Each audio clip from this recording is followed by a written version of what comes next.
जब कोई अपने मन की वस्तु मांग लेता है तो प्रभु को लगता है कि बहुत बुद्धिमान नहीं, क्योंकि आप जो मांगेंगे वो देंगे। और जब सुतीक्ष्ण जी के समान कोई ऐसा निकल आवे कि आप मुझे देख के मत दीजिए, अपने को देख के दीजिए, इन दोनों में बड़ा अंतर है। तो प्रभु ने तो फिर खजाने खोल दिया, सब दे दिया। आज विवेक तुम्हें दे रहा हूं, ज्ञान तुम्हें दे रहा हूं, सब दे रहा हूं। जब प्रभु दे चुके अविरल भगत विरत विज्ञान हो सकल गुण ज्ञान निधाना, मैं सो दीन सब संशय नहीं। तो अचानक सुतीक्ष्ण जी कहने लगे कि प्रभु जो दीन सो बर में पावा, और अब सो देहु मोहि जो भावा। अब आपको जो अच्छा लगा वो तो आपने दे दिया, अब मुझे जो अच्छा लग रहा है वो मुझे दीजिए। प्रभु मुस्कुराने लगे, अभी तो तुम कह रहे थे कि मुझे मांगना नहीं आता, मांगने कैसे लगे? प्रभु मांगना तो नहीं आता था, पर अभी आपने विवेक दे दिया ना, अब आ गया मांगना। तो मांगिए, क्या मांगते हैं? तो कहने लगे कि जो प्रभु, तदपि प्रभु से प्रार्थना करते हैं कि आप मेरे के वन में बसहु मनसी मम कानन चारी। आप मेरे मन के वन में विचरण कीजिए। बड़े ऐसी विलक्षण वार्ता है, प्रभु को हंसी आ रही है, अद्भुत मिल गया मांगने वाला। उन्होंने सोचा कि अगर मैं प्रभु से ये कहूं कि आप मेरे हृदय के भवन में रहिए, तो प्रभु कहीं ये न कह दें कि आजकल मैं भवन में रहना मेरे लिए संभव नहीं है।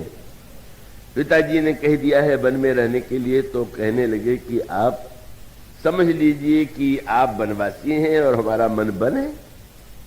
तो तदपि अनुज श्री सहित खरारी बसहु मनसी मम कानन चारी। फिर सोचने लगे कि वन तो बना दिया, पर वन में तो केवल 14 वर्ष के लिए है।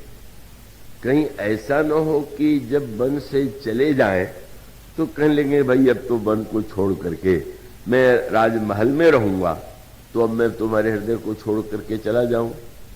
तो कहने लगे कि ऐसी कोई बात नहीं, जब तक आप वनवासी हैं तब तक मेरा मन है, मन वन है। और आप जब वन छोड़ के जाने लगे तो मैं जंगल को कटवा के भवन बना दूंगा। उन्होंने कहा जो कौशलपति, दूसरी वही मांग, जो कौशलपति, ये तो वनवासी हैं। बोले जो कौशलपति राजीव नैना करहु सो राम हृदय मम आयना। ये भवन है, इस हृदय के भवन में निवास कीजिए। प्रभु ने मुस्कुरा करके उसे भी हाँ कर दिया। पर मुनि जी की तो मांगने की लालसा बढ़ती ही जा रही। प्रभु तो इस अयोध्या में भी निवास तो 11,000 वर्ष ही करेंगे। तो 11,000 वर्ष के बाद संभव है प्रभु मेरे हृदय से चले जाए। कितनी आयु तक मैं रहूंगा ये तो पता नहीं। और तब तीसरी बार मांग किया, क्या?